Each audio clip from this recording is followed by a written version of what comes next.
नमस्कार, मैं हूं आपके साथ गोहित कौशिक और आप देख रहे हैं the voice of warrior news, जहां हम उठाते हैं आपकी आवाज सच के साथ। हरियाणा में चुनावी बिगुल बज चुका है। नेता अब जनता के दरवाजे खटखटाने लगे हैं, टिकट के लिए दावेदारी पेश करने लगे हैं।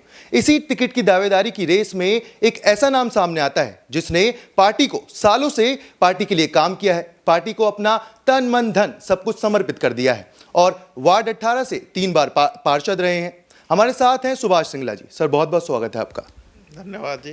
सर, टिकट की दावेदारी पेश कर रहे हैं, लोगों के लिए आपने काफ़ी समय से काम किया है, वार्ड 18 से पार्षद रहे हैं। सबसे पहले तो जनता को ये बता दीजिए क्या क्या काम आपने अब तक किए हैं लोगों के लिए और किस तरीके से उन कामों को आगे बढ़ाने की सोच है। पहले तो मैं सभी गुड़गांव विधानसभा के निवासियों का धन्यवाद करता हूं और रक्षाबंधन के ऊपर सभी को बहुत बहुत शुभकामनाएं प्रदान करता हूं। मैं अपने बारे में छोटी सी बात जो बताना चाहता हूं वो ये है कि मैं 3 बार का पार्षद रह चुका हूं। नगर परिषद के अंदर मैं प्रेसिडेंट और वाइस प्रेसिडेंट भी रहा और उसके बाद से 2011 से आज तक मैं नगर निगम के अंदर पार्षद हूं।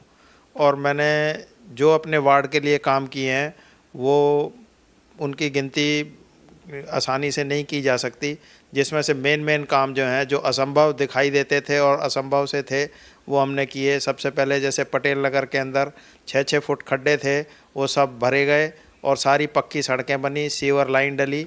और सबसे ज़्यादा असंभव काम जो लगता था कि हमारे यहाँ से 7 लाइटें हाई टेंशन वायर जाती थी, जिसमें से तकरीबन 75-80 आदमी मर भी चुके थे।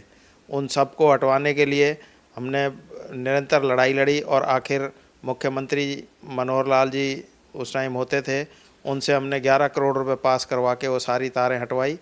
इसके अलावा बंद के साथ हमने एक सड़क बनवाई, क्योंकि पटेल नगर के अंदर कोई ऐसा रास्ता नहीं था, भगवान ना करे किसी का अगर आग लग जाए तो फायर ब्रिगेड घुस सके। हमने वो उसको देखते हुए वो सड़क बनवाई जो भी इम्पॉसिबल थी और इस तरीके के काम किए। ट्यूबवेल लगवाया। 1999 में जब मैं नगर परिषद का वाइस चेयरमैन था, मैंने एक बूस्टर लगवाया अपने घर के सामने, जो पार्क था उसको बूस्टर में कन्वर्ट किया, जिसका पानी आज तक पटेल नगर और फ्रेंड्स कॉलोनी पीती है। अगर वो ना होता तो मैं नहीं समझता कि भी इतनी आसानी के साथ पटेल नगर को पानी मिलता। इसके अलावा 16 ट्यूबवेल हमने पटेल नगर और अपने वार्डों में लगवाए हैं, जिससे लोगों को निरंतर पानी मिलता है। सीवर लाइन बिछी, सारी सड़कें बनी और लाइटें लगी। इस प्रकार जितने भी काम थे हमने अपने वार्ड के अंदर सब पूरे किए हैं, कोई हमने छोड़ा नहीं। सर, बीजेपी से टिकट की दावेदारी पेश कर रहे हैं आप। बड़े बड़े नेता जो हैं, मैं नाम लेना चाहूँगा, जीएल शर्मा, नवीन गोयल, सब टिकट की दावेदारी पेश कर रहे हैं, सब प्रचार कर रहे हैं, पुरजोर प्रचार सब कर रहे हैं। उनसे किस तरीके से आप अलग हैं और किस तरीके के काम उनसे आपके बिल्कुल अलग दिखते हैं? मैं किसी के बारे में कुछ नहीं कहना चाहता, सब अपने अपने तरीके से लगे हुए हैं, सब अपने हिसाब से चल रहे हैं।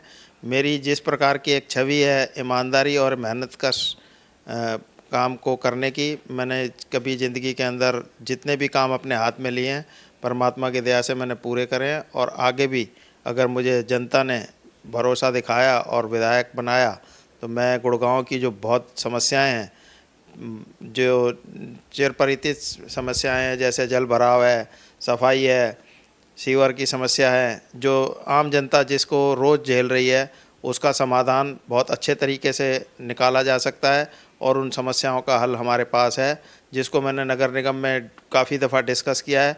लेकिन एज ए पार्षद क्योंकि इतनी पावर नहीं होती, अधिकारीगण उसको बड़ी आसानी से इधर उधर कर देते हैं। अगर कुछ मेरे को पावर मिली और जनता ने मेरे को सहयोग दिया और पार्टी ने मुझे टिकट देकर जनता ने जिताया, तो मैं इन सब समस्याओं का हल बड़ी आसानी के साथ निकलवा दूँगा। सर, हमने ग्राउंड पर रिपोर्टिंग करी, लोगों से जाना लोगों की समस्याएं। आपके वार्ड से हमें बहुत ही कम समस्याएं देखने को मिली हैं, पर अगर देखा जाए ओवरऑल गुरुग्राम की एक तस्वीर देखते हैं तो गुरुग्राम के लोग इस समय परेशान हैं और विपक्ष इसका पूरा फ़ायदा उठा रहा है। इस पे आपका क्या कहना है?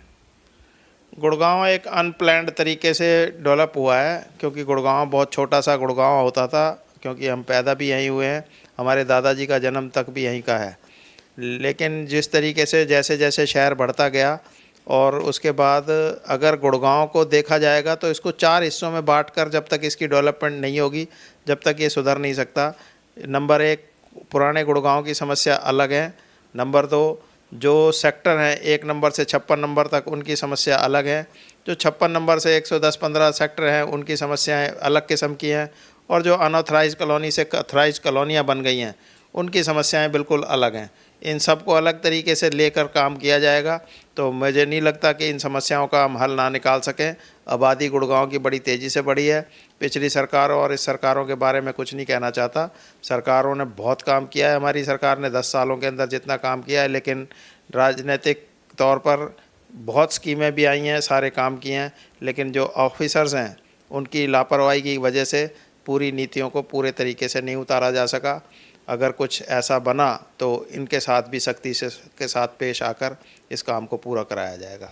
सर, जैसा आपने कहा कि जो अधिकारी हैं वो काम करने में कहीं ना कहीं चूक जाते हैं, तो अगर हम अधिकारियों की बात करें, जैसे कई नेता हैं जो अधिकारियों को खुली ओर से धमकी दे रहे हैं कि आप अगर काम नहीं करते तो हमारा, जैसे ही हम विधायक बनते हैं, हमारी सरकार आती है तो आपको वो काम करना पड़ेगा। तो किस तरीके के काम हैं जिसमें अधिकारी चूक गए और नेता उसको काम करवाने में सक्षम नहीं रहे? मैं किसी के बारे में नहीं कह रहा कि सक्षम तो सभी थे नेता, ऐसा नहीं है कि जो हमारे पुराने विधायक दोनों रहे हैं उन्होंने अपनी तरफ से बहुत मेहनत की है, लेकिन जिस तरीके से सीवर और स्टॉर्म वाटर की सफाई है जो अप्रैल और मई के अंदर हो जानी चाहिए, उनके टेंडर जुलाई तक छूटते हैं, तो वो कहाँ से सफाई होगी और कहाँ से पानी शहर का निकलेगा। तो वो जो काम है अप्रैल मई तक होना चाहिए, किसी भी हद तक होना चाहिए, और उन अफसरों की जिम्मेवारी बननी चाहिए जो लोग इस काम को नहीं करते उस काम को करा जाए। अगर वो ना करें तो उनके खिलाफ सख्त कार्रवाई सरकार करे। इस तरीके के काम होंगे। गुड़गांव के अंदर समस्या है बस स्टैंड की, गुड़गांव के अंदर समस्या है सिविल हॉस्पिटल की। मुझे लगता है सरकार ने सिविल हॉस्पिटल का तो उद्घाटन कर दिया, क्योंकि 2-3 चरण के अंदर इसके नक्शे बदले गए हैं। बस स्टैंड और पार्किंग और है, वो भी बन जाएंगी। मैंने 3 पार्किंग अपने समय में पास कराई थी। कमान सराय की एक PWD B&R का एक वो है यहाँ पर रामलीला ग्राउंड के पास, और एक पुराने समय में पशु अस्पताल कहलाता था मस्जिद के सामने। वो पार्किंग तो तकरीबन पूरी हो चुकी है। बाकी 2 पार्किंगों के ऊपर कुछ थोड़ा सा स्टे की वजह से काम चल रहा है। मुझे उम्मीद है शहर के अंदर वो पार्किंग की समस्या भी उससे निपट जाएगी। सर, एक बहुत बड़ा मुद्दा है जल भराव का। गुरुग्राम में जब भी थोड़ी सी बारिश होती है पूरा गुड़गांव तैरने लगता है, डूब जाता है। और ये हाल सिर्फ कॉलोनी या फिर एक सोसाइटी का नहीं है, ये जगह जगह सेक्टरों में भी हाल है। जिन लोगों ने करोड़ों के मकान लिए हैं वो भी इस जल भराव की समस्या से परेशान है। उसका क्या निवारण है आपके पास और उसको कैसे हल करने का सोचा है? मैंने जैसा आपको पहले भी बताया है कि जल भराव का कारण बेसिक एक है कि हमारे यहाँ पर सीवर और स्टॉर्म वाटर की नालों की सफाई नहीं होती। दूसरे, हमारे गुड़गांव के अंदर 126 पाउंड होते थे, तालाब होते थे, जो अब कुल मिलाकर 8-10 ही रह गए हैं। इन सब को, तालाबों को रीजनरेट करा जाए। कुछ बिल्डिंगें बन गई हैं, उनके जाने का पानी जो निकलने का रास्ता था वो सारा ख़त्म हो गया।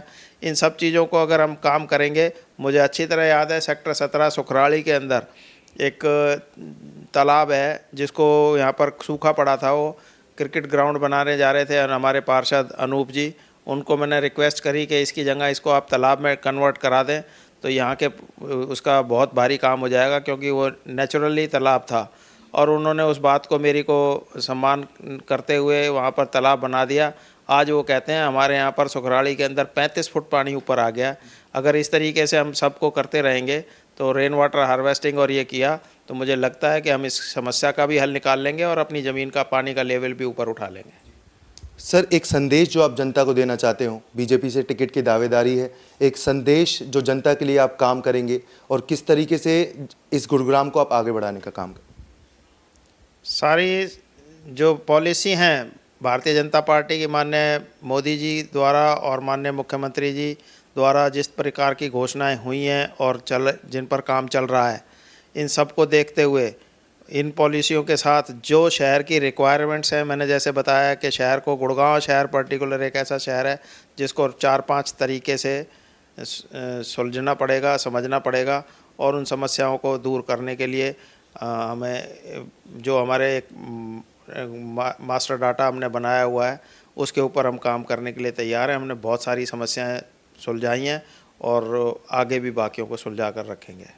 सर, बहुत बहुत शुक्रिया हमारे साथ जुड़ने के लिए और जनता के सारे सवालों का जवाब देने के लिए। ऐसी ही तमाम खबरें और जानकारियों के लिए देखते रहें वॉइस ऑफ वॉरियर न्यूज़।